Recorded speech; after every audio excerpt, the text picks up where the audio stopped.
Hello दोस्तों, मेरा नाम है दीपेंद्र सिंह शक्तार और आज की इस वीडियो में हम बहुत ही स्पेशल गेस्ट से मिलने वाले हैं। इनका नाम है अरुण राज, जैसा कि आप देख रहे हो। और ये वीडियो बनाने का जो पर्पस है वो ये है कि इन्होंने डिफरेंट डिफरेंट एग्ज़ाम्स काफ़ी सारे निकाले हुए हैं, सीजीएल के अलावा भी। तो यहाँ से आपको बहुत सारी चीज़ें सीखने को मिलेगी। हम लोग बात करेंगे कि कौन कौन से एग्ज़ाम्स निकाले हुए हैं और उनकी क्या अप्रोचेस थी डिफरेंट डिफरेंट एग्ज़ाम्स को क्लियर करने के लिए, क्या उनका माइंडसेट रहा था, कैसे उन्होंने प्रिपरेशन करी थी। और इन सारी बातों को आप अगर कंबाइन करोगे तो आपको बहुत ही इंफॉर्मेटिव वीडियो लगेगा।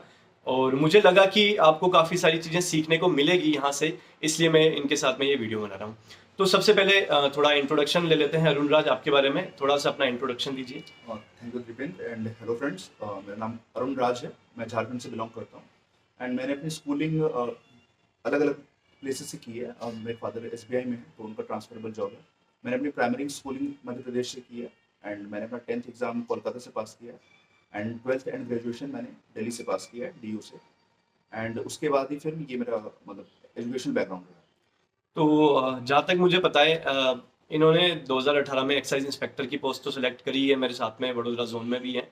और इसके अलावा इन्होंने असिस्टेंट कमांडेंट का एग्ज़ाम निकाला हुआ है जिसमें इनको बीएसएफ मिला हुआ है और ऑल इंडिया रैंक इनकी 160 इसके अलावा यूपीएससी का प्रीलिम्स भी निकाला हुआ है इन्होंने, जो सीएससी का है। 2 बार शायद निकाला हुआ है आपने, है ना? इसके इसके अलावा भी इन्होंने काफ़ी सारे एग्जाम्स दिए हैं जिनमें चाहे आप आईबीपीएस पीओ ले लो, एसबीआई पीओ ले लो, नाबार्ड, आरबीआई, इनमें लास्ट फाइनल तक गए हैं, मेरिट आउट हो चुके थे काफ़ी एग्जाम्स में। लेकिन सीएपीएफ का एग्ज़ाम और सीजीएल के यहाँ पर ये पूरी तरीके से सिलेक्टेड है। तो ये वीडियो बनाने का, जैसा मैंने आपको बोला था, कि पर्पज़ यही है कि आपको बहुत सारी चीज़ें सीखने को मिले।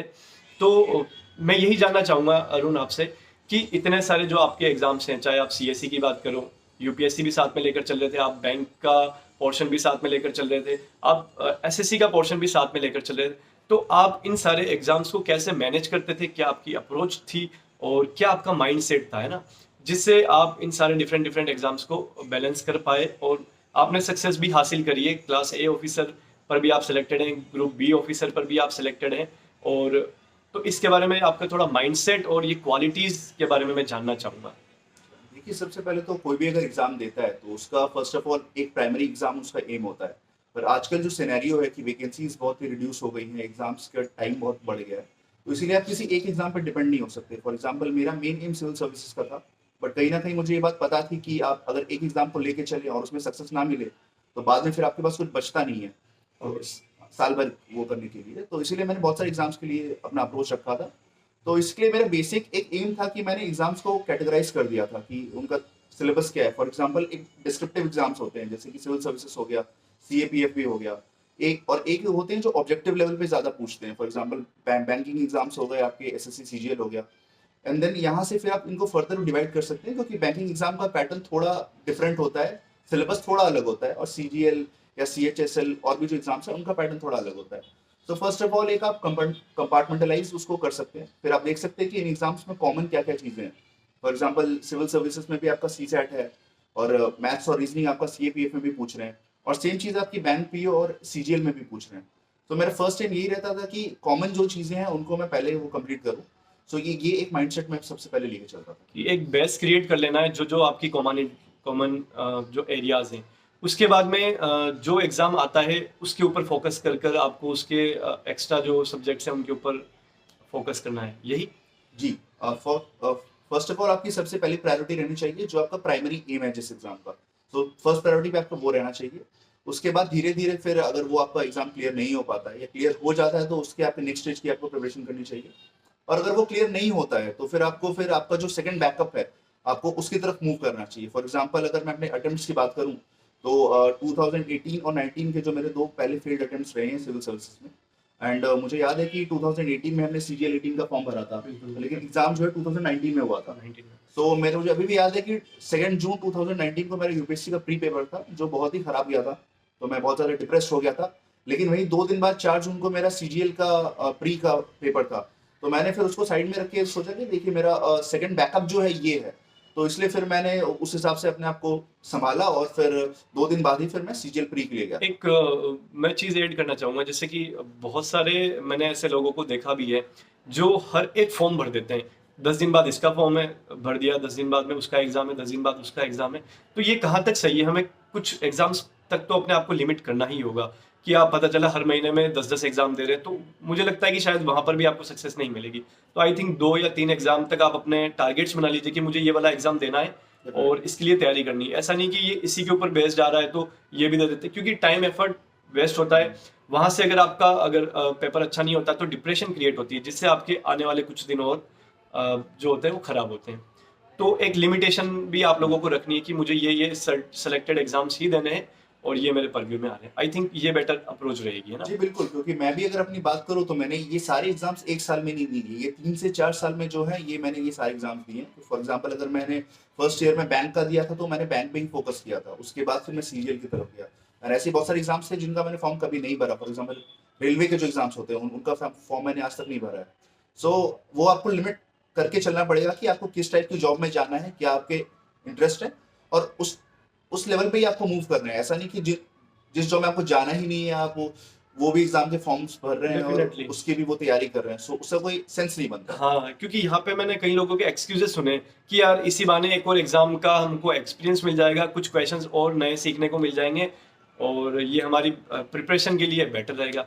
तो मुझे लगता है ये शायद आपका टाइम वेस्ट एफर्ट हो जाएगा, है ना? यहाँ पे आपके एफर्ट शायद वेस्ट हो सकते हैं। क्योंकि देखिए हमारा फाइनल पर्पस जो है वो एग्जाम क्लियर करके जॉब लेना है। अगर हम एग्जाम में ही अगर रह जाएंगे कि हर एग्जाम्स का एक्सपीरियंस लेते रहें तो उसमें फिर कहीं ना कहीं प्रॉब्लम में क्रिएट हो सकती है। फॉर एग्जाम्पल अगर आपने कोई एग्जाम दिया और आपको वो एग्जाम बिल्कुल भी सही नहीं लगा कि नहीं भाई ये मेरे लिए नहीं है, तो उस टाइम आप अपनी अप्रोच चेंज कर सकते हैं कि ठीक है वो एग्जाम को साइड में रख के कोई और एग्जाम जहाँ पे आपका कुछ एप्टीट्यूड हो वो आप दे सकते हैं। तो मेरे हिसाब से ये सही अप्रोच है। हाँ बिल्कुल, आपको अपनी प्रिपरेशन जर्नी को बहुत मेटिकुलसली प्लान करना होगा कि मुझे क्या क्या करना है ना? तभी आप इस चीज़ को कर पाओगे, वरना फिर आप ये एक जंजाल है ये, इसमें आप फंस के रह जाओगे। तो अरुण, थोड़ा आगे बढ़ते हैं और एक बहुत ही यूनिक क्वेश्चन मुझे भी पहली बार स्ट्राइक हुआ था कि आपका सीएपीएफ के अंदर असिस्टेंट कमांडेंट के ऊपर सिलेक्शन हो रहा था। यहाँ पर आपका सेंट्रल एक्साइज इंस्पेक्टर की पोस्ट पे भी सिलेक्शन हो गया। तो मेरे सुनने में आया कि आपने उसको सीएपीएफ को नहीं ज्वाइन करने का शायद माइंडसेट बनाया है। तो उसके ऊपर मैं थोड़ा सा आपका व्यू जानना चाहूँगा कि क्या आपने ऐसा सोचा कि वहाँ नहीं जाना है या फिर यहाँ रहना है? देखिए हमारी लाइफ में अगर आप कोई भी डिसीजन लेते हैं तो वो सिर्फ आपको अफेक्ट नहीं करता है, उसके कुछ और भी स्टेक होल्डर्स होते हैं। फॉर एग्जांपल मेरे पेरेंट्स हैं। फॉर एग्जांपल जैसे मेरे घर में 4 ही लोग हैं, मैं हूँ, मेरे फादर हैं, मेरी सिस्टर है और मैं हूँ और मेरी मदर है, सॉरी। तो उस हिसाब से अगर मैं कोई भी डिसीजन लेता हूँ तो मैं सबसे डिस्कस करके लेता हूँ, एक एक उस पर एक इन्फॉर्म्ड ओपिनियन बना के लेता हूँ और आगे फ्यूचर उसका देख के लेता हूँ। ऐसा नहीं कि अभी अगर आप है तो आप कहीं भी जाके ज्वाइन आप हो जाएंगे या कुछ, आपको उसका फ्यूचर भी देखना पड़ता है कि आगे क्या एस्पेक्ट्स हैं उसके। लेकिन जैसे फैमिली वाला एस्पेक्ट है, ये तो हर इंसान के साथ में होता है। डेफिनेटली ये फैमिली वाला एस्पेक्ट हर इंसान के साथ होता है, बट फिर और भी कुछ पर्सनल एस्पेक्ट्स आपके जुड़ जाते हैं कि आप अपने आप को 15 साल बाद कहाँ देख रहे हैं या आपके फ्यूचर गोल्स क्या हैं। अगर उसके साथ अगर आपके दूसरे डिसीजंस अगर अलाइन कर रहे हैं तो आई थिंक आपको उस हिसाब से आगे बढ़ना चाहिए। कहने का मतलब ये है कि शायद आपको ये देखना चाहिए कि आपकी लाइफ से आपकी पर्सनल प्रायोरिटीज क्या है। जी बिल्कुल, है ना? कि आप अपनी लाइफ से चाहते क्या है, कैसी लाइफ चाहिए। किसी इंसान को चाहिए होता है कि मैं बहुत पैशनेट हूँ आर्मी में जाने के लिए, तो हो सकता है आप यहाँ पैरामिलिट्रीज में जाके वो अपना सपना पूरा कर सकते हो। आप चाहते हो कि मेरे हाथ में गन्स रहे, मैं दुश्मनों को मारूं, उस टाइप की टफ लाइफ चाहिए, तो शायद आप वहाँ जा सकते हो। लेकिन अगर आपका गोल ये है कि नहीं, मुझे थोड़ी सिविल टाइप की जॉब चाहिए जिसमें फैमिली भी बैलेंस्ड लाइफ में मेरी चलती रहे, और आपने जैसा बताया कि फर्दर गोल्स भी होते हैं। अगर आप पैरामिलिट्रीज में जाते हैं तो वहाँ पर आप अगर अपनी ड्यूटीज़ के साथ अगर थोड़ा सा भी कॉम्प्रोमाइज़ करते हैं तो वो देश के लिए भी अच्छा नहीं है और आपके लिए भी अच्छा नहीं है ना? तो पढ़ने के लिए भी आपको थोड़ा सा टाइम की ज़रूरत होती है। तो शायद एक्साइज के अंदर हमको इतना टाइम मिल सकता है कि हम लोग एटलीस्ट कंपैरेटिवली सीएपीएफ से थोड़ी पढ़ाई को बैलेंस लेकर चल सके, है ना? जी तो बिल्कुल, मेरे हिसाब से ऐसे ही रहता है। और पर ऐसा नहीं है, मतलब बहुत सारे एक्सेप्शंस भी हैं। मतलब ऐसे भी बहुत सारे सिविल सर्विसेज में एस्पिरेंट्स रहे हैं जो पहले असिस्टेंट कमांडेंट थे, बट फिर एज असिस्टेंट कमांडेंट भी उन्होंने फर्दर प्रिपरेशन की और सिविल सर्विसेज क्लियर किया। बट फिर वो आपके पर्सनल प्रेफरेंसेस के ऊपर पर्सनल है। हाँ प्रेफरेंस जी। कि आपसे आपकी लाइफ से आपकी प्रायोरिटीज क्या है। तो यहाँ कुछ आप इसको नेगेटिवली मत लेना कि अरुण अगर सीएपीएफ असिस्टेंट कमांडेंट नहीं ज्वाइन कर रहे हैं तो वो पोस्ट बुरी हो गई या बेकार हो गई। नहीं, उसका अपना एक इम्पोर्टेंस है, वो अपनी जगह बहुत अच्छी है, क्लास ए ऑफिसर है, आपको वो सारे प्रिविलेजेस मिलेंगे। लेकिन ये इनकी लाइफ की प्रायोरिटी नहीं है, इनके गोल्स अभी यहाँ खत्म नहीं हुए, इनका हायर गोल है यूपीएससी के अंदर सीएससी का, तो वो उसको लेकर अपना डेडिकेटेड है, तो ये एक अच्छी चीज़ है ना, तो आप इसको बिल्कुल भी नेगेटिवली मत लेना कि वो पोस्ट खराब है या ये अच्छी है, ठीक है। तो अब थोड़ा सा ये भी बात कर लेते हैं कि डिफरेंट मल्टीपल आपने एग्जाम्स निकाले हुए हैं, तो ये जैसे असिस्टेंट कमांडेंट का आपका एग्जाम था, इसको लेकर आपकी क्या अप्रोच रही, आपने कौन सी बुक्स को रेफर किया, आपका मॉक्स देने का क्या वो होता था, आप कैसे पढ़ाई करते थे, फिर इसमें एक फिजिकल भी एग्जाम होता है, तो उसके लिए भी अपने आप को कहीं ना कहीं आपको थोड़ा सा प्रिपेयर्ड होना पड़ता है, क्योंकि अचानक से आप नहीं कर सकते हो, ठीक है। और आपका फिर इंटरव्यू, तो थोड़ा थोड़ा सा करके आप इस बारे में बताइए, क्या क्या बुक्स रेफर करी, कैसे आपने अपनी पढ़ाई को यहाँ पर मैनेज किया। देखिए प्राइमरी बुक्स जो, जैसे मैंने बताया मैं सिविल सर्विस की प्रिपरेशन कर रहा था, तो प्राइमरी बुक्स तो मेरी सेम रही थी। फॉर एग्जांपल जब मैंने स्टार्ट की थी प्रिपरेशन, तो जैसे मैं साइंस बैकग्राउंड से आता हूँ, तो ह्यूमैनिटीज से जो एक टच होता है वो खत्म हो जाता है। तो इसके लिए सबसे पहले मैंने एनसीईआरटीज पे फोकस किया था। एनसीईआरटीज में भी आप ऐसे फोकस कर सकते हैं कि जो आपके स्ट्रॉन्ग सब्जेक्ट्स हैं जो पहले से आपको पता है, तो उसके लिए आप 11th एंड 12th की एनसीईआरटीज रेफर करिए। और जिस सब्जेक्ट का आपको ज्यादा आइडिया नहीं है, तो उसके लिए आप 6th से 12th तक की रेफर कर सकते हैं। सो फर्स्ट स्टेप आपका ये होता है कि एनसीईआरटी से आप एक बेस बिल्ड करते हैं। उसके बाद सर्टेन बेसिक बुक्स हैं, फॉर एग्जांपल हिस्ट्री के लिए मैं बोलूँ तो स्पेक्ट्रम होता है, और पॉलिटी के लिए लक्ष्मीकांत फॉलो करते हैं, इकोनॉमी के लिए जैसे नोडल सर के नोट्स फॉलो करते हैं लोग। सो इस टाइप से बेसिक बुक्स होती हैं जो आप फॉलो करते हैं। सो एक लेयर बाय लेयर आप अपना जो बेस है उसको स्ट्रॉन्ग करते रहते हैं, और उसके ऊपर फिर ऐसे धीरे धीरे एड ऑन्स करते रहते हैं। और उसके बाद फिर एक मॉक टेस्ट का होता है वो, जो कि बहुत जरूरी हो जाता है। मैं एक चीज़ यहाँ पूछना चाहूँगा कि मैं स्पेसिफिकली अगर मैं बोलूँ सीएपीएफ के लिए, तो आपने स्ट्रिक्टली आप क्या गाइड करोगे कि ये वाली बुक्स आपको पढ़ना चाहिए। आई थिंक क्योंकि एग्जाम जो कंडक्ट करने वाली बॉडी है वो दोनों के लिए सेम है, तो बेसिक डिफरेंस जो रहता है सीएपीएफ और सीएससी में, कि सीएससी थोड़ा एनालिटिकल ज्यादा होता है, और सीएपीएफ में थोड़े फैक्ट बेस्ड क्वेश्चंस रहते हैं। बट फिर फैक्ट बेस्ड क्वेश्चंस का एक एडवांटेज ये है कि बहुत बार जो यूपीएससी क्वेश्चंस फ्रेम करता है, तो उसमें जो फैक्ट्स देता है वो इतने ही एब्सर्ड फैक्ट्स दे देता है जो आपको देख के पता चल जाता है कि भाई ये स्टेटमेंट रॉन्ग है। तो फिर उसमें आप अगर एलिमिनेशन मेथड लगाते हैं, तो आपके 2-3 ऑप्शन ऐसे ही एलिमिनेट हो जाते हैं और आप आंसर पे पहुंच जाते हैं। तो ये बहुत अच्छी बात है। दूसरी बात ये है कि सीएपीएफ का जो पेपर 1 होता है, तो उसमें जो है आपका रीजनिंग, मैथ्स और इंग्लिश भी रहती है। तो आपके जैसे 125 क्वेश्चंस रहते हैं, 2-2 मार्क्स के क्वेश्चंस रहते हैं पेपर 1 में। तो उस हिसाब से फिर आपको अपनी अप्रोच रखनी पड़ेगी कि अगर जैसे आपने सीजीएल भी दे रहे हैं और सीपीएफ भी दे रहे हैं, तो वो आपको वहाँ पे कहीं ना कहीं एक हेल्प कर सकता है। सो ये एक सीजीएल और आई एम सॉरी सीएससी और सीएपीएफ के बीच का एक वो डिफरेंस है। ठीक है। तो बुक्स जैसा कि आपने बताया एनसीईआरटीज हो गई, है ना, बिल्कुल बेसिक और बुक्स हो गई, कुछ बेसिक बुक्स जैसे कि स्पेक्ट्रम बताया हिस्ट्री के लिए, नोडल सर के नोट्स बताएं इकोनॉमी के लिए, हाँ, एंड ज्योग्राफी के लिए एनसीईआरटी सबसे बेस्ट है। तो एनसीईआरटी सब फॉलो करते हैं किसी भी एग्जाम के लिए। एंड इसके अलावा जो थोड़े बहुत पेरिफेरल टॉपिक्स हैं जैसे आर्ट एंड कल्चर हो गया, तो इनके लिए सीएपीएफ के लिए आपको कोई बेसिक ऐसा बुक पढ़ने की जरूरत नहीं है। कोई कोचिंग का अगर कोई मटेरियल है जो लेंथ में थोड़ा, ब्रेड्थ में थोड़ा कम हो, नोट्स वगैरह, हाँ वो आप यूज कर सकते हैं। और करंट अफेयर्स के लिए मेरी सजेशन ये रहेगी कि अगर आप डेली न्यूज़पेपर पढ़ रहे हैं, अगर आप नोट्स नहीं भी बना रहे हैं तो कोई बात नहीं, पर डेली न्यूज़पेपर में जो इश्यूज चल रहे हैं, क्योंकि सिंस वो इश्यूज रिपीट होते रहते हैं, तो अगर आप डेली न्यूज़पेपर भी पढ़ेंगे तो उससे आपकी अच्छी एक करंट अफेयर्स के ऊपर एक बिल्ड बन जाएगा। एक चीज़ मैं पूछना चाहूँगा, जैसे कि आप न्यूज़पेपर पढ़ते थे, तो क्या यूपीएससी के पर्पज से या आप उसके कुछ नोट्स बनाते थे, कैसे आप या फिर न्यूज़पेपर को पढ़ा और साइड रख दिया, या उसमें से कुछ निकाला आपने। जी फर्स्ट ऑफ ऑल तो मैं सच बताऊं तो मैंने नोट्स बनाने की कोशिश की है, 2-3 बार की है, बट फिर वो 3-4 दिन से ज़्यादा सस्टेन हो नहीं पाता है कि आप नोट्स बना रहे हैं। फिर आप ये सोचते हैं कि नोट्स मैं बाद में कब पढ़ूंगा, और बिकॉज जैसे अगर कोई इशू चल रहा है, तो अगर कोई नेशनल इंपॉर्टेंस का इशू है तो वो एक दिन में खत्म नहीं होता। उसके ऊपर अगर आप देखें तो न्यूज आर्टिकल्स या एडिटोरियल्स जो है आते रहते हैं, मतलब 3-4 दिन तक आते रहते हैं। सो अगर आप डेली न्यूज़पेपर पढ़ भी रहे हैं, तो और अगर आप उन एडिटोरियल्स को रोज पढ़ रहे हैं, तो एक आपकी ग्रिप उसके ऊपर वैसे ही बन जाती है। सो अगर मेरा सजेशन ये होगा कि आप नोट्स, अगर ये आपकी पर्सनल प्रेफरेंस हो सकती है, पर जनरली अगर आप नोट्स नहीं भी बनाएंगे और जो टाइम आपका नोट्स बनाने में जा रहा है वो अगर आप अपने स्टैटिक पोर्शन पे देंगे, तो आई थिंक वो आपको ज्यादा हेल्प वो करेगा। ज़्यादा बेटर हाँ होगा जी। डेफिनेटली। ये एक बहुत ही अच्छी चीज़ है कि आप, मैंने कई लोगों को देखा है वो नोट्स के पीछे न्यूज़पेपर में से हाईलाइट करके वहाँ से नोट्स बनाते हैं, तो उससे अच्छा है आप यहाँ पर कंटिन्यू रहिए, ये सबसे ज़्यादा ज़रूरी है, कंटिन्यूटी कंटिन्यूटी इज है ना, वेरी इंपॉर्टेंट। बहुत बहुत ज़रूरी है। तो ये आपने बुक्स के और थोड़ा प्रिपरेशन के बारे में बताया, तो मुझे अब ये भी बताइए कि इंटरव्यू के लिए आपकी क्या टिप्स होगी अगर सीएपीएफ का कोई कैंडिडेट है तो। ठीक है, जैसे एक फिजिकल एस्पेक्ट छूट गया तो मैं थोड़ा वो हाँ, भी बता देता हूँ। जैसे एग्जाम क्लियर होता है तो उसके बाद आपके पास रफली रिजल्ट आने के बाद भी आपके पास 1 मंथ का टाइम रहता है, जबकि वो फिजिकल के लिए कॉल करते हैं। तो उस टाइम में आप एक रनिंग कर सकते हैं। फॉर एग्जाम्पल इसका फिजिकल उतना टफ नहीं होता है। अच्छा, इसका फिजिकल क्राइटेरिया एक बार थोड़ा सा बता दिए। आई थिंक शायद ये एसएससी के सीपीओ के सिमिलर टाइप का हाँ, है। सीपीयू से सिमिलर है, लेकिन सीपीयू से इजी भी है। इजी। फॉर एग्जाम्पल अगर मैं 3 चीजें जो एक्टिविटीज वहाँ होती है, एक आपका रनिंग होता है, 4 एक्टिविटीज होती है टोटल, जैसे कि अराउंड 14 सेकंड्स में आपको 100 मीटर्स क्लियर करना होता है इसमें। If I am not sure 14 रहता है या 16 16 होगा आई रहता थिंक, सीपीओ के अंदर भी हाँ, तो 16 सेकंड्स। मोस्ट प्रॉब्ली 16 होगा। एंड उसके बाद फिर आपका 800 मीटर्स की रेस रहती है, जिसमें आपको 3.45 मिनट्स में कंप्लीट करना होता है, 3 मिनट्स 45 सेकंड्स में। उसके बाद आपका लॉन्ग जंप होता है जो 4.5 मीटर्स का होता है, एंड फिर शॉर्ट पुट होता है। तो लॉन्ग जंप में आपको 3 अटेम्प्ट मिलते हैं, और जो भी प्रॉब्लम ज्यादातर लोग फेस करते हैं लॉन्ग जंप में ही करते हैं।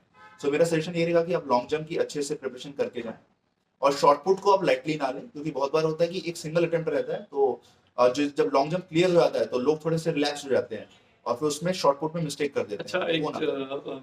आपने ऐसा भी देखा है क्या, आपने रफली आइडिया जितने लोग आए थे उनमें कितने लोग फिजिकल क्लियर कर पाए? देखिए, सबसे पहले तो जैसे एक दिन में वो 30 लोग के अराउंड बुलाते हैं, तो सारे आते नहीं है। अराउंड हमारे टाइम में 24-25 लोग आए थे, जिसमें से आई थिंक एक कोई रेस में बाहर हो गया था, 100 मीटर रेस में।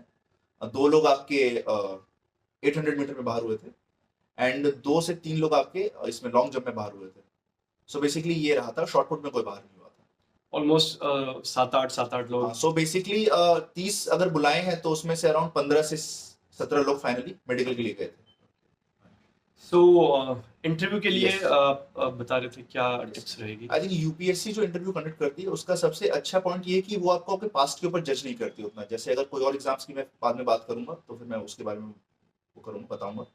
सो अगर आपके ग्रेजुएशन में मार्क्स कम है या 10th में मार्क्स कम है, तो उसके पीछे अगर आपके पास कोई जेन्युइन रीजन है, तो वो शायद पैनल आपसे पूछ सकता है कि भाई आपके मार्क्स क्यों कम है, और अगर आप उनको जस्टिफाई कर देते हैं तो वो उसके ऊपर आपको जज नहीं करते हैं।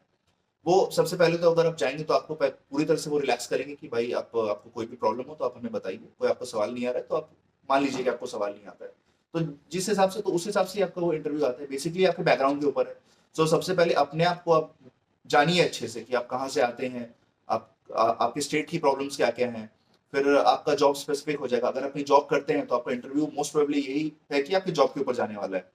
उसके अलावा जैसे सीएपीएफ का था, तो इंटरनल सिक्योरिटी वाला जो एस्पेक्ट है वो बहुत इंपॉर्टेंट हो जाता है। बॉर्डर पर क्या क्या प्रॉब्लम्स चल रही हैं, और इंटरनल सिक्योरिटी में क्या क्या प्रॉब्लम्स चल रही है, कहाँ दंगे हो रहे हैं या कहाँ पे कोई भी इशू है।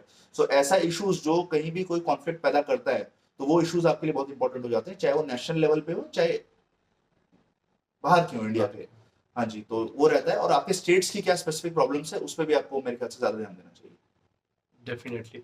तो ये सीएपीएफ का एग्जाम हो गया ना, अब आपने यूपीएससी सीएससी के लिए भी प्रिपेयर किया है, जी, तो इसमें आप क्या चीज़ें ऐड करना चाहेंगे जो आप जिससे आप सीएपीएफ की तरफ से आप सीएससी की तरफ बढ़ोगे? देखिए सीएससी में क्या होता है कि थोड़ी डेप्थ और ज्यादा बढ़ जाती है। जैसा मैंने पहले ही बताया कि सीएससी उतना फैक्चुअल नहीं पूछता, सीएससी थोड़ा लार्जर स्केल पे पूछता है।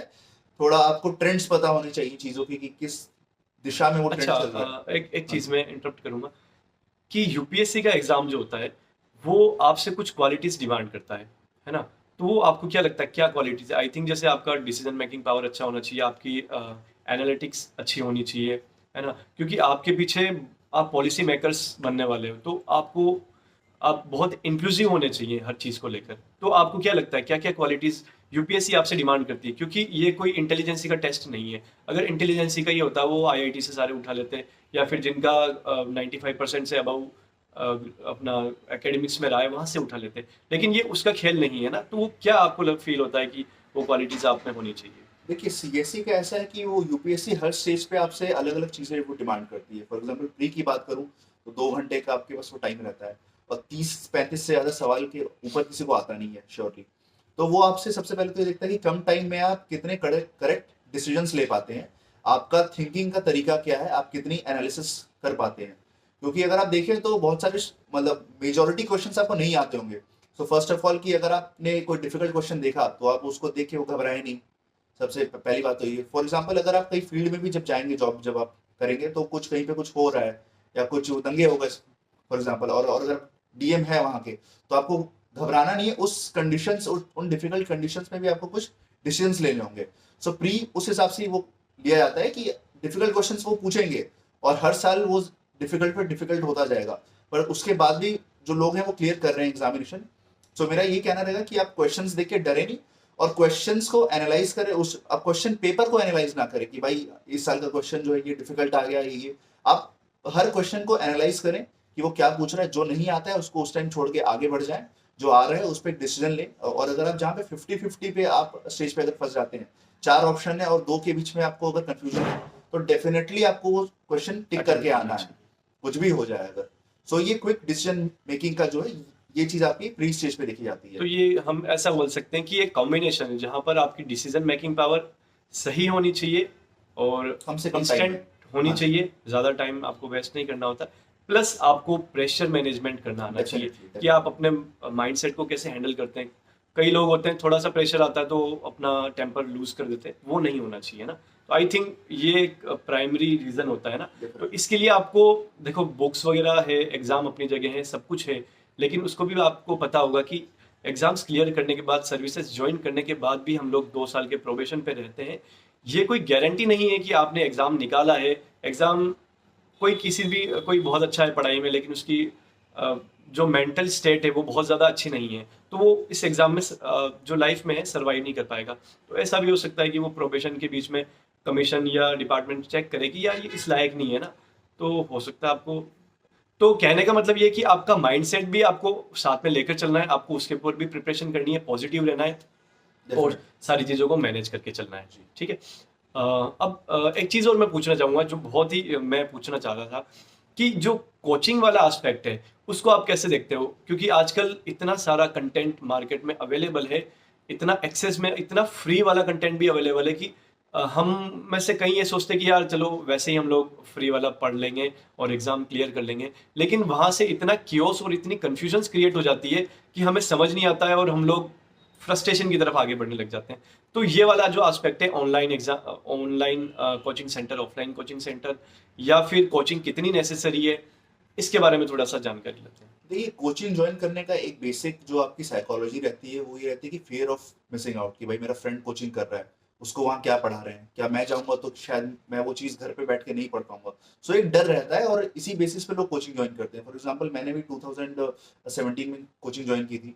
तो कोचिंग ज्वाइन जब आप स्टार्टिंग में वो करते हैं तो आप थोड़े वो सीरियस रहते हैं कि हाँ भाई अच्छे से पढ़ूंगा। फिर धीरे धीरे वो आपका जो क्या बोल सकते हैं कि जुनून जो रहता है वो धीरे धीरे वो कम हो जाता है। फॉर एग्जांपल मेरे साथ भी ऐसा ही था, मैंने यूपीएससी की कोचिंग ज्वाइन करी। शुरू में तो मैं रोज जाता था, फिर धीरे धीरे जाना मेरा वो रिड्यूस होने लगा और धीरे धीरे लास्ट में तो लगभग लास्ट का महीना मैं कोचिंग ही नहीं गया। सो बेसिकली, और अब मुझे ये फील होता है कि मे बी शायद मैं ना जाता तो भी कोई ऐसा मेरे प्रिपरेशन पे फर्क नहीं पड़ता।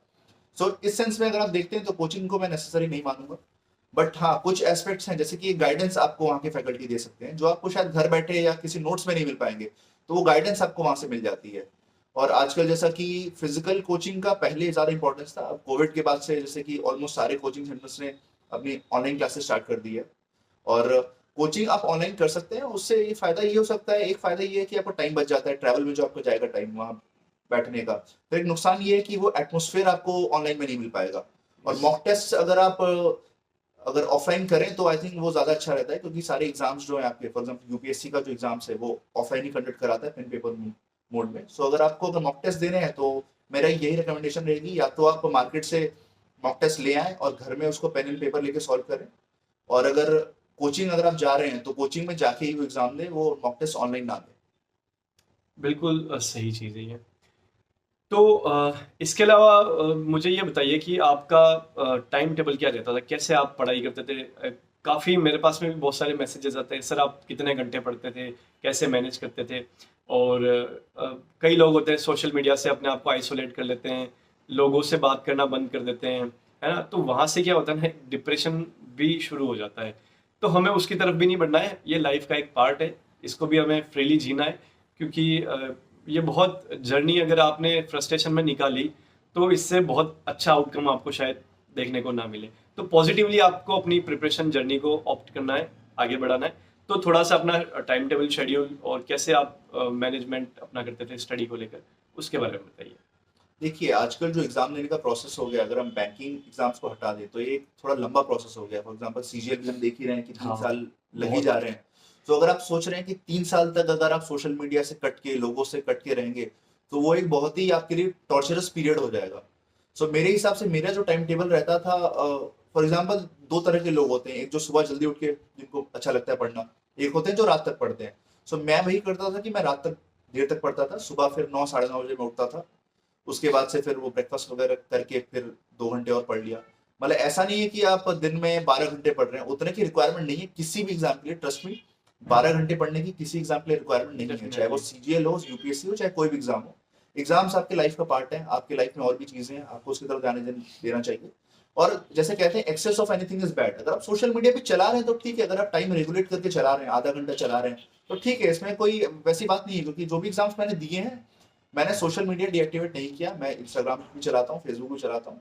सो उससे मुझे कुछ नहीं, और इनफैक्ट उनमें मैंने ऐसे पेजेस लाइक करके रखे हैं, फॉर एग्जाम्पल न्यूज है, ऑल इंडिया रेडियो न्यूज हो गया, या उस टाइप की चीजें वो करके कि मुझे वहां से सोशल मीडिया से भी मुझे कुछ ना कुछ इन्फॉर्मेशन से मिलती रहती है। फॉर एग्जाम्पल मुझे याद है एक दो हिस्ट्री के पेजेस मैंने लाइक करके रखे थे, तो उनमें ऐसे आर्टिकल्स आते थे जिनसे एक्चुअली मुझे एग्जाम में हेल्प हुआ है। सो आई थिंक सोशल मीडिया को आप कैसे यूज कर रहे हैं वो उसके ऊपर वो डिपेंड करता है। डिपेंड हाँ करता जी। है। यहाँ पे ये चीज भी है, अगर आपका खुद के ऊपर कंट्रोल लेकर आना है, मुझे लगता है कि अगर आप बहुत ज्यादा एडिक्ट हैं इस चीज को लेकर भी, तब भी मुझे लगता है कि आप उसको है ना, मतलब प्रॉब्लम से भागिए मत, उसको फेस कीजिए कि आप उसको चलाइए, लेकिन अपने आप को रेस्ट्रिक्ट कीजिए कि मुझे इतना ही चलाना है, उसको कंट्रोल करने की कोशिश कीजिए, उस चीज को अपने ऊपर हावी मत होने दीजिए। तो सोशल मीडिया छोड़ के चला, ये आपकी पर्सनल चॉइस के ऊपर भी डिपेंड करता है। बट मैंने भी चलाया है सोशल मीडिया, मैंने पूरी तरीके से डीएक्टिवेट नहीं किया था, क्योंकि मेरा यही मानना होता है हमेशा लाइफ को लेकर कि किसी भी चीज़ से भागना इज नॉट एन ऑप्शन, है ना। उस चीज़ को फेस कीजिए, उस चीज़ को कोई प्रॉब्लम है ओवरकम कीजिए। तो ये सारी बातें बहुत इंपॉर्टेंट रहती है आपकी प्रिपरेशन जर्नी में। और अगर हम थोड़ा इसको समराइज करें तो मुझे जहाँ तक अरुण से सीखने को मिला है कि सबसे पहले आपके पास में एक राइट गाइडेंस होना बहुत ज़रूरी है ना। जैसा मुझे इनके साथ रहते हुए भी टाइम हो गया है, तो मैंने ये चीज़ें ऑब्जर्व करी है कि आपके पास में एक प्रॉपर गाइडेंस होनी चाहिए, आपका एक प्रॉपर माइंडसेट होना चाहिए, आपके पास जो नॉलेज है उसको प्रॉपरली किस तरीके से एग्जीक्यूट करना है उसके ऊपर भी आपका फोकस होना चाहिए, और सबसे प्राइमरी है आपकी कंपनी बहुत अच्छी होनी चाहिए। कई बार ऐसा होता है हम लोग नेगेटिव लोगों के बीच में फंस जाते हैं, तो हम लोग बहुत ज़्यादा जो प्रोग्रेस कर सकते हैं हम लोग नहीं कर पाते। तो एक अच्छी कंपनी रखना भी अपने लिए बहुत ज़रूरी है। अच्छा खाइए, डाइट बहुत ज़रूरी है, फिजिकल एक्टिविटीज़ रखिए, बहुत ज़रूरी है। पढ़ाई के लिए 8 से 10 घंटे मोर देन सफिशिएंट है ना। 24 आवर्स सभी के लिए हैं, चाहे वो प्राइम मिनिस्टर हो, हम हो, या कोई भी इंसान हो, है ना। सभी मोर इम्पोर्टेंट, क्वालिटी ज़्यादा इंपॉर्टेंट है। कई बार हम लोग, मैंने भी ये चीज़ काफ़ी लेट ऑब्जर्व करी, क्योंकि गाइडेंस की कमी की वजह से ही होता है। हम पढ़ाई तो 10-12 घंटे कर लेते हैं, लेकिन अगर एक्चुअल में देखा जाए कि यार इसको कितने टाइम में आइडियली कर लेना चाहिए, तो वो 5-6 घंटे ही निकलता है। तो हम क्या करते हैं, वो 3-4 घंटे फालतू में वहीं पर वेस्ट कर देते हैं। हमें एक बहुत मैंने नोटिस किया है कि हमें अगर रिफ्रेशमेंट भी चाहिए तो हम उसके लिए भी हमारे मोबाइल को ही चूज करते हैं कि पढ़ते पढ़ते सर दर्द कर रहा, आंखें दर्द कर रही है, तो मोबाइल खोल लेते हैं, रील्स देखने लग जाते हैं कि थोड़ा एंटरटेनमेंट हो जाए। लेकिन वो आपके हेल्थ के हिसाब से अच्छा नहीं है, वो आपके माइंड पर एक प्रेशर क्रिएट करेगा, स्ट्रेस क्रिएट करेगा। तो इन सारी चीज़ों से आपको बच के देखना है, और अपने आप को उस काबिल बनाइए कि आप जिस भी एग्ज़ाम को अटेम्प्ट करें आप उसको क्लियर कर पाएँ, ना कि किसी और को देखकर या किसी और के कहने से आप इन्फ्लुएंस हो। जब तक आपके अंदर वो मोटिवेशन, आपके अंदर वो जुनून और आग नहीं है, तब तक कोई मज़ा नहीं है। और मुझे लगता है कि लाइफ में अरुण कम से कम 5-7 साल तो हमें उस चीज़ के ऊपर फोकस करना चाहिए जो हमारी औकात से बाहर हो, है ना? डेफिनेटली एक मतलब लाइफ में रिस्क आपको लेना ही चाहिए। लेके अगर आप चलना पहले चाहिए। से ही अगर डर जाएंगे, फॉर एग्जांपल जब मैं भी था मुझे भी ये चीज लगती थी कि आप यहाँ जाओगे, ये सीजीएल का एग्जाम दोगे जो अराउंड 30-35 लाख लोग देते हैं, या फिर यूपीएससी का एग्जाम दोगे, मतलब बोलते सभी हैं कि ये डिफिकल्ट है, पर आप भी अगर सोच के बैठ जाओगे कि ये डिफिकल्ट है, मेरे हिसाब से ये माइंड गेम एक बहुत ज्यादा है। माइंड आप माइंड में सिंप्लीफाई करिए चीजों को कि भाई 20 लाख दें 40 लाख दें मुझे फर्क नहीं पड़ता। एक प्री का स्टेज है, एक मेंस का स्टेज है, उसके लिए इतने मार्क्स मिनिमम मुझे चाहिए, 100 नंबर चाहिए प्री क्लियर करने के लिए, तो वो मैं कैसे लाना है। सो आप अपने प्रोसेस को ट्रस्ट करिए और आप उसके हिसाब से आगे बढ़िए। आई थिंक हमें ऐसा देखना चाहिए कि हर साल 35 लाख लोग फॉर्म भरते हैं, वहां से एक प्रेशर क्रिएट होता है कि यार मेरा होगा नहीं होगा। या फिर हम इसको ऐसे भी देख सकते हैं कि जैसे सीजीएल में 10,000 वैकेंसी आती है, तो हम ये भी देख सकते हैं कि यार हर साल 10,000 लोग सेलेक्ट हो रहे हैं, डेफिनेटली मैं भी तो हो सकता हूँ उसमें पॉजिटिव से। अप्रोच के साथ पॉजिटिव अप्रोच, आपका माइंडसेट बहुत जरूरी है। बहुत सही बात बोली है कि साइकोलॉजिकल आपका बैलेंस होना बहुत जरूरी है, क्योंकि यही वो चीज़ है। मैंने देखा है कई लोगों को जो जिनको सब कुछ आता है, बहुत कुछ आता है, शायद इतना आता है कि हम सिलेक्शन लेने के बाद में भी शायद कुछ चीज़ों में हम लैग कर जाए, लेकिन उनका जो एग्जीक्यूशन है वो बहुत वीक हो जाता है। उनकी जो साइकोलॉजी है वो फ्रस्ट्रेशन स्ट्रेस में इतना दब जाते हैं कि हर चीज़ उनके लिए एक डिजास्टर बन जाती है।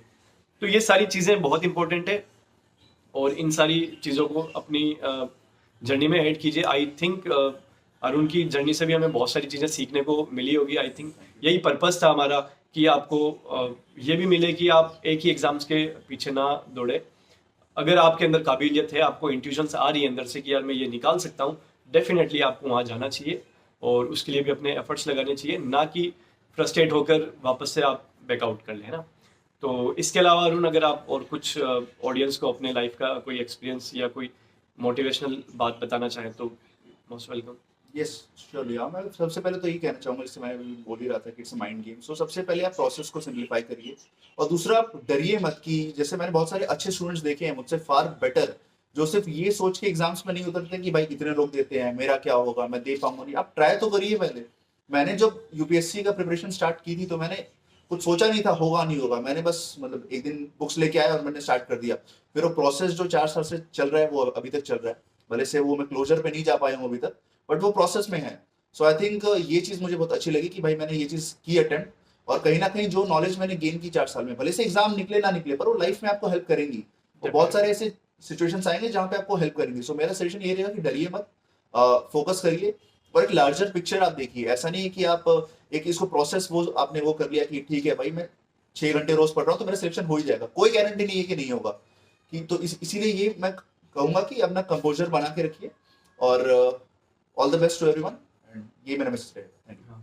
तो ये सारी चीज़ें जो आपकी अभी प्रिपरेशन जर्नी के दौरान चलती है, यहाँ से आपको जो डिसिप्लिन, जो पेशेंस और जो एग्जीक्यूशन प्लानिंग वगैरह आपको सीखने को मिलती है, एक्चुअल में यही कमीशंस डिमांड करती है कि अगर ये क्वालिटीज आपके पास है तो आप ऑफिसर बनने लायक हैं और आप इस कंट्री को लीड करने के लायक हैं, है ना। तो ये अगर क्वालिटीज आपके पास आ जाती है और भगवान न अगर ऐसा हो कि आपका सिलेक्शन ना भी हो, तो मुझे लगता है कि आप लाइफ के किसी भी फेज में जब आप आगे जाएंगे, जो भी अपना वर्क प्रोफाइल आप चूज करेंगे, मुझे नहीं लगता कि आप उसमें फेल कभी होंगे। वो चीज़ आपको डेफिनेटली यहाँ अगर बेनिफिट नहीं किया तो हो सकता है भगवान ने आपके लिए कुछ और बड़ा अच्छा लिखा हो, तो आप वहाँ जाके वो चीज़ अचीव करो। तो कभी भी हमारे एफर्ट्स और हमारी जो जेन्युइनली की हुई तैयारी कभी वेस्ट नहीं जाती है। अच्छे से तैयारी कीजिए, खुश रहिए, पॉजिटिव रहिए। नेगेटिविटी का बहुत बड़ा माहौल है इस दुनिया के अंदर, तो कम से कम एक दीपक बनिए और दीपक के जैसे जो रोशनी फैलाता है वैसे पॉजिटिविटी फैलाइए, तो आप भी पॉजिटिव रहेंगे और आपकी सराउंडिंग्स भी पॉजिटिव रहेगी। सो इसी मैसेज के साथ इस वीडियो को यहीं कंक्लूड करते हैं। अगर आपका कोई अगर डाउट अभी भी अगर रहता है तो प्लीज़ आप अरुण, आप अपनी फेसबुक आईडी या फिर इंस्टाग्राम आईडी को मैं हाँ डिस्क्रिप्शन में मैं डाल दूंगा और आप अपना डाउट कमेंट सेक्शन में डाल सकते हैं। अरुण ट्राई करेंगे जब भी उनको टाइम मिलेगा तो वो रिप्लाई करने के लिए ज़रूर ट्राई करेंगे। So thank you so much for watching this video. Please like it, share it and comment your doubts. Thank you so much, Arun. Thank you very much.